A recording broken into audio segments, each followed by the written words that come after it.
This is Andi Purewal for Boxing News. I'm joined by middleweight talent Hamzah Sheeraz here in London. Hamzah, always a pleasure. How is life treating you? Yeah, good man. Can't complain.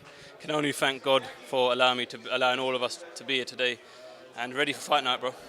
Another camp for you out in the States. How have you found it this time around? No, good man. It always gets better. It always gets better.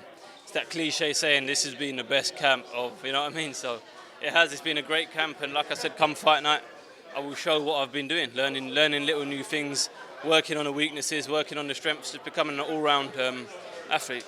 We've seen a lot of British fighters recently kind of take their camps out to America, whether it be with a UK-based trainer, but more so teaming up with the American trainers. Why do you think that is? I know you can't speak on their behalf, but from your own experience. You know what it is? I'm not slagging off anyone from the UK because you've got some great trainers here. You've got some very, very elite trainers here. But as for me, I just felt like over there you get a bit of everything, a variation of everything. And the main reason for me to go out there was to just make sure that I can mix it with these boys. I didn't want to get to the top and then kind of like fall off. I wanted to go out there. I know sparring is different to a fight, but you can kind of gauge what you're about if you're holding your own with them, and that's what I've been doing. So yeah, man, it was more for myself, for my mental clarity of being in the sport. It's interesting to say that because the middleweight division, domestically, there's some great fights potentially there for you. Obviously, some I'll mention in a minute, but on the world scene, a lot of those fighters are out in the States or base themselves in the States. Yeah, no, loads, man. Like I said, the division now is there for the taking. I said it before and I'll say it again. In the next 3 years, 4 years, if I'm still at 160, we'll see who the top boys really are. Do you know what I mean? So if I can capitalise and win a title at 160, then so be it. You're a big boy. You were a big boy for 154. You're a big boy now for 160, Hamzah. Is it getting any easier? You know, it gets a little bit harder each time. I'd be lying if I said I wasn't, because I'm growing, getting bigger, putting muscle on. So yeah, but I'm still making it. I'm making it good. If the day it kind of affects me, I'll definitely move up to 168 and chase Canelo. But a long queue there. No, I know. But for now, just stay at 160, bro. Just walk me through next weekend. The man in the opposite corner to you. What are you hoping to show? What do you know about him? No, listen, he's a great fighter. Nothing but respect to him. This is all about going in there as a champion with the challenger's mentality and just ripping it away from him, bro. Like, this opportunity for him, it wasn't like it was just given kind of thing because of the crossover of the promotion companies. And he said yes, I said yes, and here we are fighting. You obviously you're going in against a Ukrainian fighter. There will be a huge Ukrainian support base on next Saturday night. Obviously, a lot of them tuning in for Alexander Usyk travelling into Poland. The Lions Den, as it were, is it something you're preparing for? Yeah, of course, man, of course. Listen, as long as they don't all come in the ring and fight for him, I'll be all right, man. I'll be good. Something I'm interested to get your thoughts on. If you feel like if you did go to the cards, do you feel like you did enough? Are there any concerns if maybe those cards went to read favourably for you? Listen, at the end of the day, I know what I'm going in to do. I can't go in there thinking that I have to take him out of there and I have to make it convincing. Like, a perfect example would be Devin Haney when he went over to Australia and done a job on Kambosos. So it's got to be clean, it's got to be neat, it's got to be surgical, and that's what I plan to do. So a lot of people want to know about the Denzel Bentley fight. Will we see that fight as this year progresses? Will we see it towards the back end? It all depends. I've said yes, he said yes. All that matters now is I win on the 26th to ensure that fight is in the works. It's all down to Frank Warren. Everyone, you can ask me, you can ask him. We'll both say yes. He will blame me. I'll blame him. Blah blah blah. Whatever you say, it goes back and forth. Ultimately, it's all down to Frank.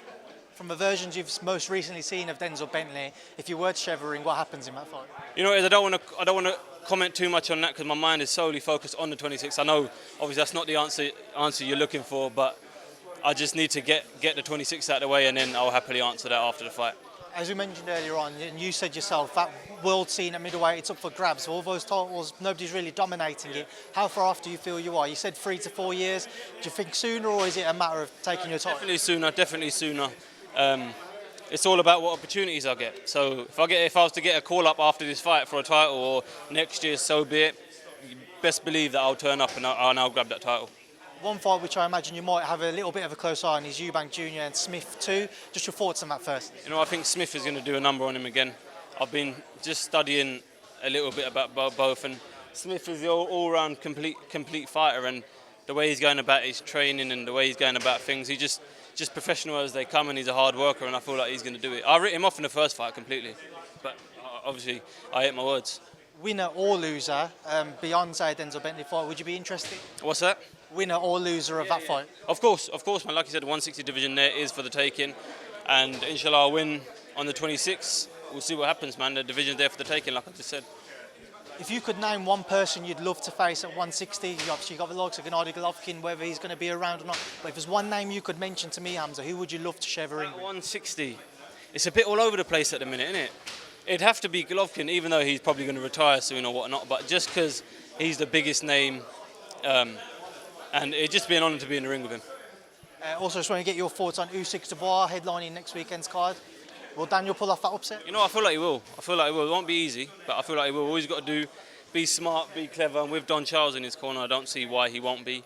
And just land that right hand and good night, Usyk. And of course, this past weekend we saw Anthony Joshua return against Robert Helenius. Some critics of his after his stoppage victory. Were you critical? Were you supportive of what we saw? You know what it is? To the common folk who watch boxing, he's gone backwards. To people who understand boxing, he's developed leaps and bounds. If you watch what he was doing, jab, dip to the side, using his feet as a form of attack and defence, stuff he never used to do before. Using his hands as defence, to using his hands, his core to pivot. If you watch what he was doing, it was very smart, extremely smart.